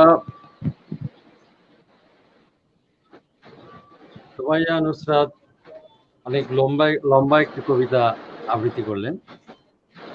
সালেহা সুলতানা আপা লিখেছেন সুমাইয়া নুসরাতকে সাধু সাধু। আমরা আরেকটু দর্শকদের সাথে একটু মন্তব্য করে নেই দর্শকদের। আশরাফুল ইসলাম দুঃখিত, আশরাফুল ইসলাম অনেক লিখেছেন মোমেনা লুনা ভাবি আপনার লাস্ট কবিতাটি অসাধারণ লেগেছে, বিশেষ করে আবৃত্তির সুরটা বাস্তব ধর্মী ছিল। শুভকামনা ভাবি। হ্যাঁ, আপার দেবর সম্পর্কিত। আচ্ছা, আমরা এরপর আরেকটি মন্তব্য করে নেই। এটিও আমাদের মোমেনা আক্তারের স্বামী, আমাদের বড় ভাই। ওনার কবিতা পড়ে শুনে অনেকেই মুগ্ধ হয়েছেন এবং আমিও মুগ্ধ। আমরা আজকে মানুষ টেলিভিশনে একজন কবিকে আবিষ্কার করে ফেললাম। নাসিব ওসমান শুভ্রা, নাসিব ওসমান শুভ্রা লিখেছেন মাকে নিয়ে মোমেনা আক্তারের আবৃত্তি করা কবিতাটি শুনে গায়ে কাঁটা দিয়ে উঠল। যেমন অসাধারণ সুর, তেমনি আবেগঘন ওনার স্বামীর লেখা প্রতিটি পংক্তি। মানুষ টেলিভিশনকে অসংখ্য ধন্যবাদ এমন একটি প্রতিভামূলক আয়োজন সকলের উপভোগ্য করে তোলার উদ্যোগ নেওয়ার জন্য। আপনাকেও ধন্যবাদ। আমাদের সত্যজিৎ মণ্ডল লিখেছেন দুঃখজনক এই যে রবীন্দ্রনাথ আধুনিক কবিদেরকে উদ্দেশ্য করে এই কবিতাটি লেখেন। এবং আরেকটি মন্তব্য লিখেছেন রবীন্দ্রনাথ নিশ্চিত পুলকিত হতেন। সুমাইয়া নুসরাত একটু ভিন্ন ঢঙ্গে একটা আবৃত্তি করলেন। এই আবৃত্তিতে সত্যজিৎ মণ্ডল লিখেছেন। আরেকটি মন্তব্য পড়ে আমরা চলে যাব সুমন দেবনাথের কাছে, তার সর্বশেষ আরেকটি কবিতা শোনার জন্য। এরপরে আমরা শিমুল চৌধুরীর কাছে যাব। সুমাইয়া নুসরাত, অসম্ভব সুন্দর হয়েছে আপনার আবৃত্তি। সরি, দুঃখিত, আমি এটা হ্যাঁ, সুমাইয়া নুসরাত, অসম্ভব সুন্দর হয়েছে আপনার আবৃত্তি। অনেক ধন্যবাদ আপনাকে। সুমন দেবনাথ আমাদের সাথে আছেন, যুক্ত আছেন কবি সুমন দেবনাথ। আপনার আরেকটি কবিতা আমরা শুনতে চাই। কোন কবিতাটি শোনাবেন একটু?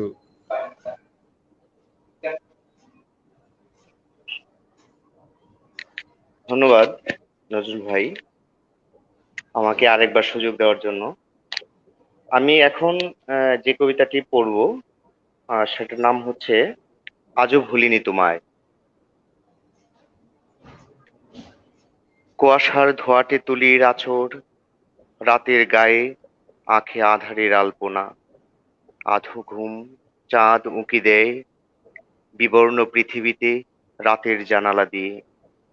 আমি বসে থাকি তোমার প্রতীক্ষায়, বসন্তের বিপ্লবী হাওয়া জানি না কখনো ছড়াবে কিনা হলদে রেণুর মেঘ।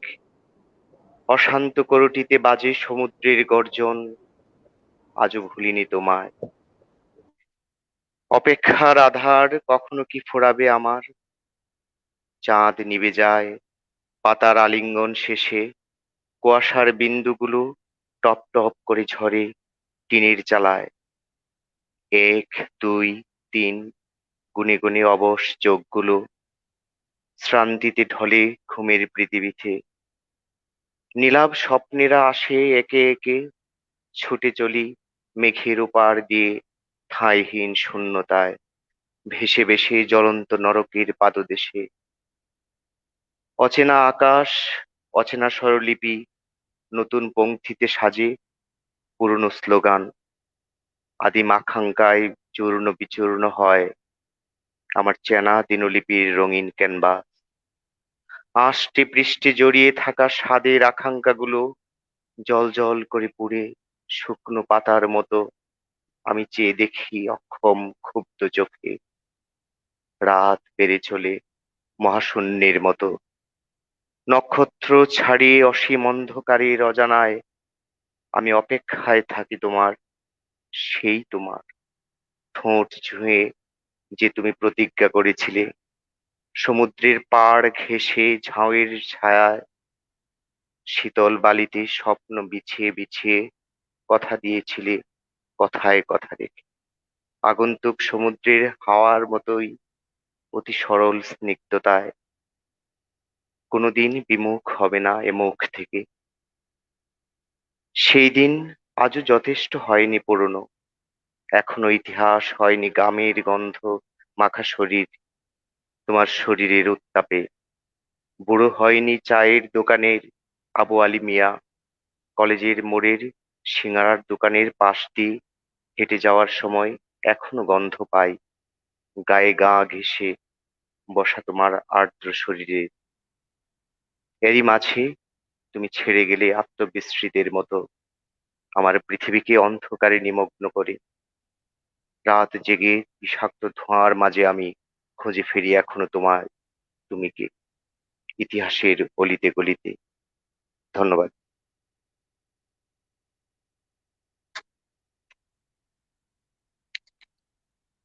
ধন্যবাদ সুমন দেবনাথকে। আজকের আমাদের কবি সুমন দেবনাথ আজকের অতিথি। আমি এখন আমার শিমুল চৌধুরী আরেকটি কবিতা আবৃত্তি করবে। শিমুল চৌধুরীর কাছে। আচ্ছা নজরুল ভাই, আমার একটা কথা ছিল। জি হ্যাঁ, বলুন। একটু একটু আমাকে ছেড়ে দিতে হয় আর কি। একটু আচ্ছা ব্যস্ততার মধ্যে আচ্ছা, পড়ে আপনি গেলাম। আপনি যদি কিছু বলতে চান, আর আমি মানুষ জি টেলিভিশনকে আজকের অনুষ্ঠানকে যদি কিছু বলতে চান এবং আপনি দু একটি কথা আপনার সঙ্গে। হ্যাঁ, ধন্যবাদ। আমি প্রথমেই মানুষ টেলিভিশনকে এরকম একটি সুন্দর আহ, অনুষ্ঠান আয়োজনের জন্য আমি ধন্যবাদ জ্ঞাপন করছি। সবচেয়ে যে কথাটি আমার আপনার এই চ্যানেলটি দেখে প্রথমেই যেটা মনে হয়েছিল যে একটা অন্যরকম, মানে আমরা তো অনেক চ্যানেল, ইউটিউব চ্যানেল কিংবা টেলিভিশনের আমরা নাম দেখি, তো একেবারেই আপনার যে ইয়েটির চ্যানেলটির যে নাম একেবারেই ব্যতিক্রম, এবং আমি মনে করি যেটা খুবই সময় উপযোগী একটা নাম, এবং আপনার যে কি বলে এটাকে, আপনার যে আয়োজন, এটা খুবই সময় উপযোগী, যেটা মানে আমাদের এই প্রজন্মে যারা আছি আমরা, বা আমাদের ভবিষ্যৎ প্রজন্মের জন্য এটা একটা মাইল ফলক হয়ে থাকবে আপনার এই আয়োজন। তো এই হচ্ছে আমার কথা আর কি। তো আপনাকে অশেষ ধন্যবাদ যে সবার মাঝে আমাকে ডেকে আনার জন্য। সবার সাথে পরিচিত হলাম, সবার কবিতা আবৃত্তি শুনলাম, বেশ ভালো লাগলো। তো ধন্যবাদ আপনাকে, এবং মানুষ আপনাকে অশেষ টেলিভিশনের ধন্যবাদ। উত্তরোত্তর আমি এই সাফল্য কামনা করি। ধন্যবাদ। আপনাকে অশেষ ধন্যবাদ, কৃতজ্ঞতা। আজকের অনুষ্ঠানে আপনাকে পেয়ে আমরা আনন্দিত এবং ধন্য। আবারও আপনাকে আমরা পাবো আমাদের সাথে, সেই প্রত্যাশা রেখে। আহ, আহ, ঠিক আছে, আপনি আপনার ইয়ে করতে পারেন, যেতে পারেন। তো ধন্যবাদ। আপনাকে হ্যাঁ, আবারও আমরা পাবো আশা করি। তো এবার শিমুল চৌধুরীর কাছে আমরা যাচ্ছি। শিমুল চৌধুরী, যে আপনার পরিবার, জি। হ্যাঁ,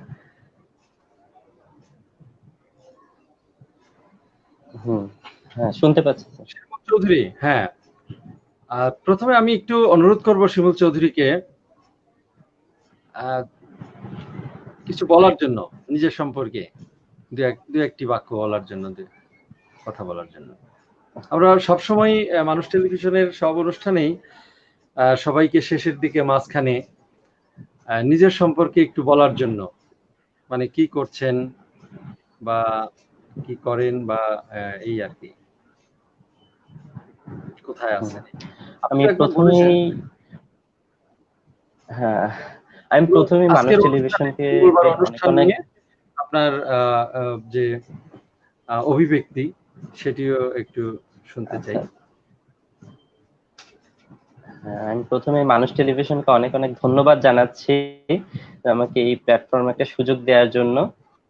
আর আজকের যারা অতিথি ছিলেন তাদের সকলের আবৃত্তি শুনে আমি মুগ্ধ হয়ে গেছি। আমি এখানে আপনাদের সকলেরই কনিষ্ঠতম একদম। সকলে, বিশেষ করে সুমাইয়া নুসরাত আপুর কবিতাটি শুনে আমি মানে একদম মুগ্ধ হয়ে গেছি। অসম্ভব সুন্দর আবৃত্তি করেছেন আপু। আর আমার কথা যদি বলতে হয়, আমি যখন প্রাথমিক বিদ্যালয়ে পড়ি, ৪র্থ শ্রেণীতে, তখন থেকে আমার আবৃত্তিটা শুরু করি আমি। আমার প্রাথমিক বিদ্যালয়ের প্রধান শিক্ষিকা আমাকে এতে সাহায্য করেছিলেন, উদ্বুদ্ধ করেছিলেন আবৃত্তি করতে। তো সেখান থেকে স্কুল কলেজে করতে করতে চর্চা করা হয় আবৃত্তি। এই তথ্যটি আমরা বোধহয় এর আগের অনুষ্ঠানেও, আপনি আমাদের আরেকটি অনুষ্ঠানে এসেছিলেন, দ্বিতীয় পর্বে আমরা শুনেছি। জি জি। হ্যাঁ, আমরা আপনার সেই শিক্ষকের প্রতি আমরা কৃতজ্ঞ, যে এবং শ্রদ্ধা জানাই তার এই মহৎ উদ্যোগের জন্য। আসলে একজন মানুষকেও যদি একজন শিক্ষক তৈরি করতে পারেন বা একটু পথ দেখিয়ে দিতে পারেন, সেটাও তার জন্য অনেক সাফল্যের। আমরা আজকে শিক্ষকদের, আপনার শিক্ষকের প্রতি শ্রদ্ধা জানাই মানুষ টেলিভিশনের এই অনুষ্ঠান থেকে। আমরা আরো শুনবো আপনার কথা। এই ফাঁকে আমরা একটু একটা মন্তব্য পড়ে নিই, আপনি একটু কবিতাটি প্রস্তুত করুন। হ্যাঁ, কি হ্যাঁ, আইতেছি, একটু দাঁড়ান। হ্যাঁ, দুঃখিত। সাখাওয়াত ওসমান সৌরভ লিখেছেন, সুমাইয়া, অনেকটা সময় ধরে রেখে দর্শককে আনন্দিত করার অসাধারণ গুণ আপনার মাঝে বিদ্যমান। সুমনদা, আপনার কবিতা শুনে আমি বিস্মিত, শুভকামনা রইল। সুমনদা চলে গেছে লাইন থেকে। শিমুল, আপনার জন্য রইল শুভকামনা। আজকে একটু ওসমান সৌরভ, সাখাওয়াত ওসমান সৌরভ, সম্ভবত মোমেনা আক্তার আজকে তার লেখা কবিতা মা, কবিতাটি আবৃত্তি করেছেন। আপনাকে অনেক ধন্যবাদ। আপনি এত সুন্দর একটি কবিতা উপহার দিয়েছেন এবং আজকে মানুষ টেলিভিশনে পরিবেশিত হয়েছে। আপনার প্রতি কৃতজ্ঞতা জানাই। শিমুল চৌধুরী, আমরা আপনার আবৃত্তিতে ফিরে যাই।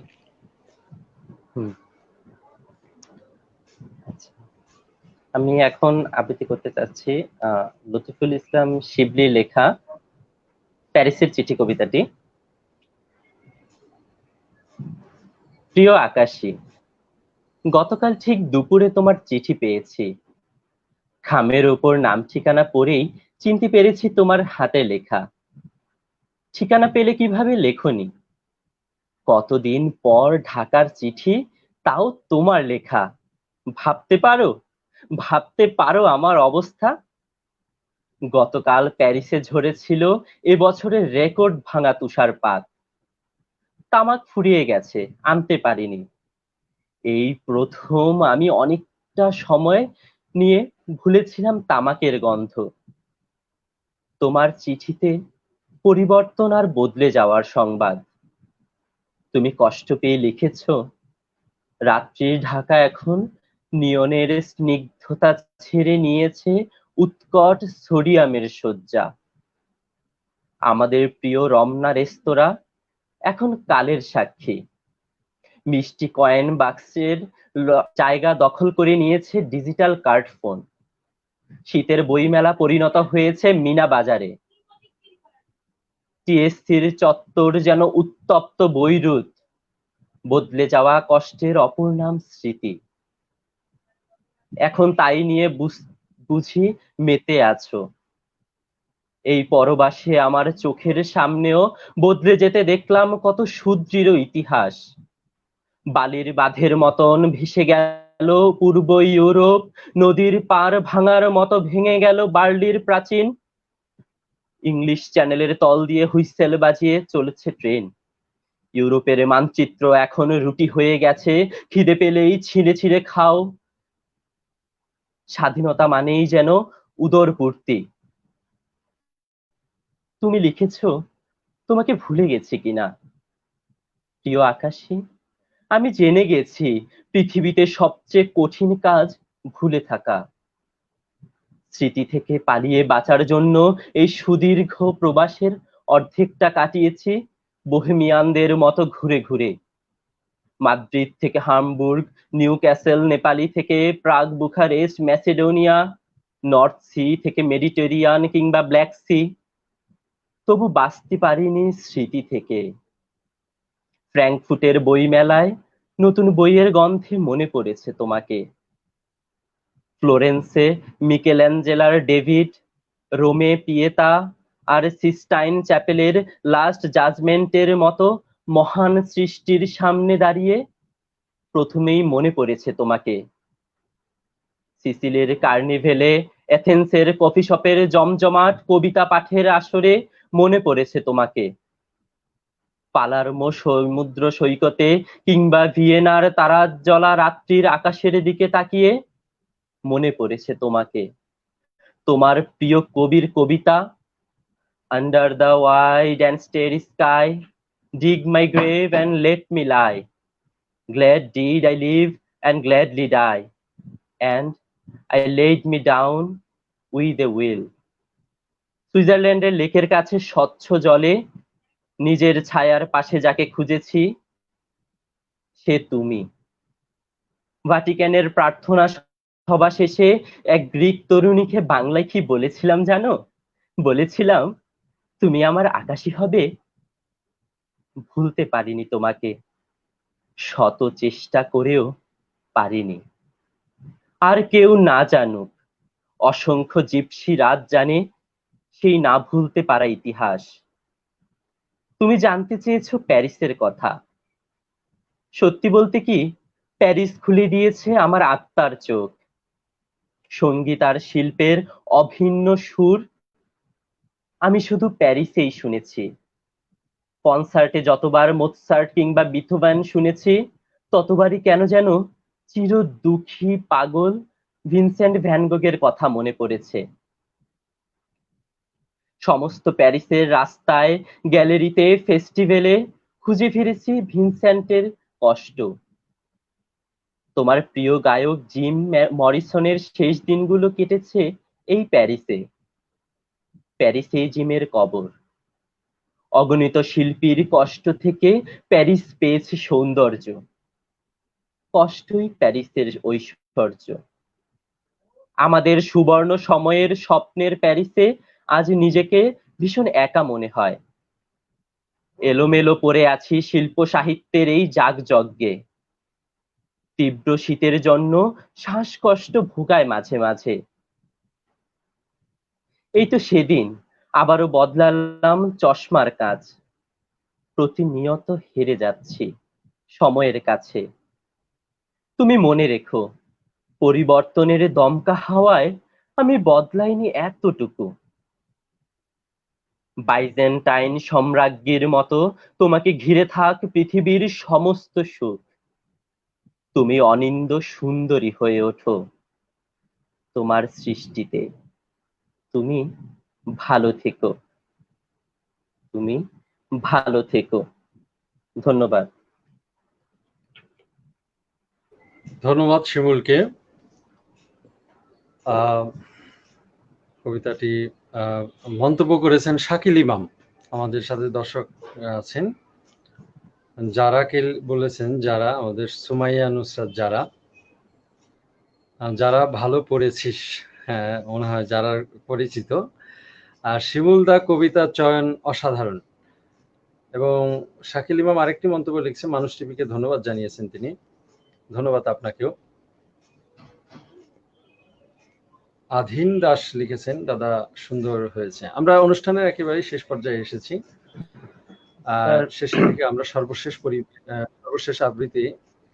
আবৃত্তি শুনবো। স্যার আমার একটু কিছু বলার ছিল। হ্যাঁ আমি একটু আসছি।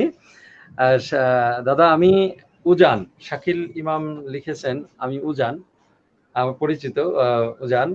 হ্যাঁ, শাহিদা খাতুন আমাদের বন্ধু, যারাকে শুভকামনা জানিয়েছেন। ধন্যবাদ আপনারা আমাদের অনুষ্ঠান দেখার জন্য। প্রথমে একটু শিমুলের কাছ থেকে একটু কথা শুনে আসছি। একটু জানিয়ে রাখি দর্শকদের, আমরা অনুষ্ঠান শেষের দিকে চলে এসেছি। সুমাইয়া নুসরাতের আরেকটি কবিতা শুনবো। সেই কবিতার মাধ্যমে, কবিতাটির নাম সুমাইয়া নুসরাত একটু বলবেন যে কি কবিতাটা আজকে শোনাবেন আপনি? জি দাদা, আমার আজকের শেষ নিবেদন কবিগুরু রবীন্দ্রনাথ ঠাকুরের লেখা আরেকটি কবিতা, সোনার তরী। ভীষণ পরিচিত একটা কবিতা। হ্যাঁ, সোনার তরী। আমার তো মনে হয় আমাদের প্রত্যেকের জীবনের সাথে ভীষণ ভাবে মিলে যায় কবিতাটা। আমি আজকে সেটাই পড়ার চেষ্টা করব। সোনার তরী শুনতে শুনতে আমাদের অনুষ্ঠানটা সমাপ্ত হবে। আমরা সেদিকে আসছি, তার আগে শিবুল চৌধুরীর কাছে কিছু শুনে আসতে যাচ্ছি। আমি মানুষ টেলিভিশনকে আরেকবার ধন্যবাদ জানাই। আর সকলেই হয়তো জানা, আগামী 23 তারিখ থেকে আমাদের শারদীয় দুর্গোৎসব অনুষ্ঠিত হতে যাচ্ছে। তাই মানুষ টেলিভিশনের সকল দর্শককে আমি শারদীয় দুর্গোৎসবের অনেক অনেক শুভেচ্ছা জানাচ্ছি। আর আমাকে এই অনুষ্ঠানে সুযোগ করে দেওয়ার জন্য মানুষ টেলিভিশনকে অনেক ধন্যবাদ জানাচ্ছি। আর আমার একটু সাময়িক অসুবিধার জন্য আমাকে এখন যেতে হচ্ছে। অনেক ধন্যবাদ আপনাকে। আমি আরেকটু অনুষ্ঠানের শেষের দিকে আরেকটু কয়েকটি মন্তব্য করে আমি মমেনা আক্তারের কাছে একটু শুনবো মানুষ টেলিভিশন আজকের অনুষ্ঠান সম্পর্কে একটু মন্তব্য শুনে আমরা যারার কবিতা শুনবো। শাহিদা খাতুন আমাদের মাঝে আছেন, বলছেন আমি মাত্র শুরু করলাম, থাকুন, এখনো কবিতা আছে, আমাদেরকে দেখতে পাবেন। অনেক ধন্যবাদ আপনাকে। ইমন খান লিখেছেন, স্যার কেমন আছেন? আমরা ভালো আছি। আধীন হ্যাঁ, শাহিদা খাতুন লিখেছেন, পরে দেখে নিব। মোমেনা লুনাকে আরেকটু অনেক সময় হয়ে গেছে যদিও, আজকের অনুষ্ঠান সম্পর্কে ছোট করে একটু মন্তব্য আপনার কাছে প্রত্যাশা করছি।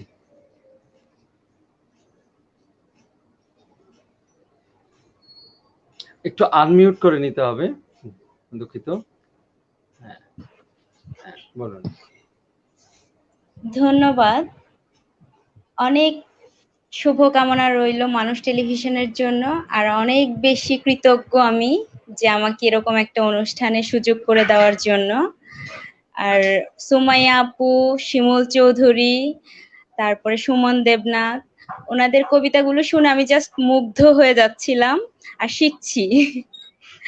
তো আপনাদের জন্য অনেক শুভকামনা, আর সুমাইয়া আপুর কবিতাটা শুনবো সেই অধীর আগ্রহে আছি। ধন্যবাদ আপনাকে। আমরা ধন্যবাদ। আবারও প্রত্যাশা রাখি যে আবারও আপনাকে যুক্ত করার মানে আমরা যাতে পাই আমাদের মানুষ টেলিভিশনের মাধ্যমে, সেই প্রত্যাশা থাকবে আপনার কাছে। তো এবার আমরা অনুষ্ঠানের একেবারে শেষ পর্যায়ে, সুমাইয়া নুসরাত যদি আজকের অনুষ্ঠান সম্পর্কে কিছু বলতে চান, দু একটি কথা বলে আপনার বক্তব্য, আজকে যে সোনার তরী কবিতাটি আপনার পরিবেশন করবেন সেটিতে। আজকের প্রোগ্রামের ব্যাপারে কিছু বলার আগে আমি আপনাকে অশেষ ধন্যবাদ জানাবো এমন একটি উদ্যোগ নেওয়ার জন্য, যেখানে আমাদের জীবন বলা যায় প্রায় থমকে গেছে। আমাদের আগের মতো জীবনযাত্রা নেই, এখন অনেক ভেবেচিন্তে চলতে হচ্ছে, আবদ্ধ জীবন। সেই আবদ্ধ জায়গা থেকে বের করে আনার যে একটা ইচ্ছে, নতুন উদ্যোগ, সব মিলিয়ে সত্যি আপনাকে সাধুবাদ জানাচ্ছি অন্তর থেকে। আর যারা এতটা সময় ধরে অনুষ্ঠানটা দেখছেন তাদেরকেও অশেষ ধন্যবাদ। আসলে আপনারা না থাকলে হয়তো আমাদের এই কবিতা পড়াটা হতো না। এই যে কবিতার প্রতি ভালোবাসা, এগুলো সবই আপনাদের জন্য। একেবারেই মানে সুন্দর একটি কথা বলেছেন। এই ফাঁকে আমি দর্শকদের সাথে একটু কথা বলে নিই। আমাদের মানুষ টেলিভিশনের এই মঙ্গলবার অনুষ্ঠানটি পরিবেশিত হয় প্রতি মঙ্গলবার রাত 9টায়। আগামী পর্ব, সপ্তম পর্ব আশা আছে রাত 9টায় মঙ্গলবার অনুষ্ঠিত হবে। সেই অনুষ্ঠান দেখার আমন্ত্রণ রইল। এবং একই সাথে একেবারে আমরা একেবারে প্রতিষ্ঠিত শিল্পীরাও যেমন আমাদের সাথে যুক্ত হচ্ছেন, আমরা চাচ্ছি একেবারে আগ্রহী যারা আবৃত্তিতে যুক্ত হতে চান, গানে যুক্ত হতে চান এবং সাহিত্য শিল্পের সাথে যুক্ত হতে আগ্রহী, তাদেরকেও আমরা আমাদের সাথে যুক্ত করে নিচ্ছি। আমরা সামনেও নিব। আমাদের সাথে যোগাযোগ রাখবেন আমাদের পেজে এবং পেজে ইনবক্সে অথবা অনুষ্ঠানের কমেন্ট বক্সে আমাদের সাথে পরামর্শ দিবেন এবং আমাদের সাথে যোগাযোগ করার জন্য অনুরোধ রইল। আজকে আমরা সুমাইয়া নুসরাতের রবীন্দ্রনাথের সোনার তরী কবিতাটি আবৃত্তির মধ্য দিয়ে আজকের অনুষ্ঠান আমাদের এখানে শেষ হবে। সবার কাছ থেকে বিদায় নিচ্ছি, দর্শক শ্রোতাদের কাছ থেকে। ভালো থাকবেন এবং সবার আমার মানুষের কল্যাণ কামনা করে, মানব জাতির কল্যাণ কামনা করে অনুষ্ঠানটি আমরা এই অনুষ্ঠানের শেষের দিকে আসছি। আমি বিদায় নিচ্ছি। সুমাইয়া নুসরাত, আপনি আপনার পরিবেশনা শুরু করুন। গগনে গরজে মেঘ, ঘনে বর্ষা, কুলে একা বসে আছি, নাহি ভরসা। রাশি রাশি ভাড়া ভাড়া, ধান কাটা হলো সারা, ভরা নদী ক্ষুরো ধারা, খড় পরশা। কাটিতে কাটিতে ধান এলো বর্ষা, একখানি ছোট ক্ষেত আমি একেলা, চারিদিকে বাঁকা জল করিছে খেলা। পরপারে দেখি আঁকা তরু ছায়া মসি মাখা, গ্রামখানে মেঘে ঢাকা প্রভাত বেলা। এপারেতে আমি ছোট ক্ষেত আমি একেলা, গান গেয়ে তরিবে কে আসে পারে, দেখে যেন মনে হয় চিনি ওহারে। ভরা পালে চলে যায় কোনো দিকে নাহি চাই, ঢেউগুলি নিরুপায় ভাঙে দুধারে, দেখে যেন মনে হয় চিনি ওহারে। ওগো তুমি কোথা যাও কোন বিদেশে, বারেক ভিড়াও তরি কুলেতে এসে। যেও যেথা যেতে চাও, যারে খুশি তারে দাও, শুধু তুমি নিয়ে যাও ক্ষণিক হেসে আমার সোনার ধান কুলেতে এসে। যত চাও তত লও তরণী পড়ে, আর আছে আর নাই দিয়েছি ভরে। এতকাল নদী কূলে যাহা লয়েছিল ভুলে, সকলই দিলাম তুলে থরে বিথরে। এখন আমারে লহ করুণা করে, ঠাঁই নাই ছোট সে তরি, আমারই সোনার ধানে গিয়েছে পড়ি। শ্রাবণ গগন ঘিরে ঘন মেঘ ঘুরে ফিরে, শূন্য নদীর তীরে রহিনী পড়ি, যাহা ছিল নিয়ে গেল সোনার তরি। ধন্যবাদ।